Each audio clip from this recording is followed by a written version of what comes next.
అదే RTV app వార్తల్ని క్షణాల్లో చదివే అవకాశం ఉంటుంది. ఒక న్యూస్ పేపర్, ఒక టెలివిజన్ ఛానల్ మీ చేతుల్లో ఎప్పుడూ ఉంటాయి. మొట్టమొదటిసారి 31వ తారీఖు అంటే ఒక రోజు ముందే 1వ తారీఖు 2వ తారీఖు గతంలో మొదటి వారం మొత్తం పెన్షన్స్ ఇచ్చుకుంటూ ఉండేవాళ్ళు.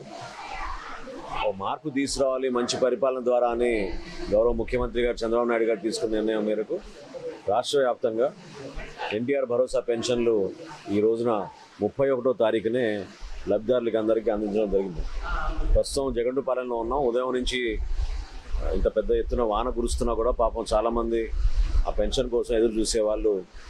వాళ్ళకి ప్రభుత్వం నుంచి మేము ఇచ్చే సంక్షేమ నిధులు కొంతవరకు ఒక భరోసా నింపి ఆ కుటుంబానికి ధైర్యం నింపే విధంగా ఇచ్చిన మాట నిలబెట్టుకుని ఎన్నికలప్పుడు చేసిన వాగ్దానం మేరకు వీళ్ళందరికీ కూడా ఒక జగన్పాలెం గ్రామంలోనే 680 మందికి పెన్షన్లు ఇస్తున్నాం అంటే ఏ విధంగా సంక్షేమ ఫలాలు పేదలకు అందుతున్నాయో మనం అర్థం చేసుకోవాలి.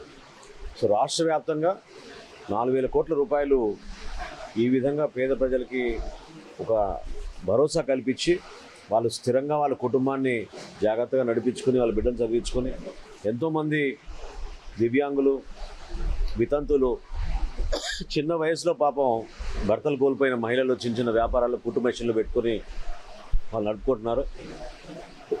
వాళ్ళందరికీ కూడా ఈ పెన్షన్ ద్వారా కొంతవరకు ఉపశమనం కలిగి వాళ్ళ కుటుంబాన్ని పోషించే విధంగా ఉపయోగపడుతుందని భావిస్తాను. మరిన్ని వీడియోస్ కోసం ఛానల్ ని సబ్స్క్రైబ్ చేయండి. లేటెస్ట్ అప్డేట్స్ కోసం వాట్సాప్ ఛానల్ ని ఫాలో చేయండి. అండ్ లింక్ డిస్క్రిప్షన్ లో ఉంది.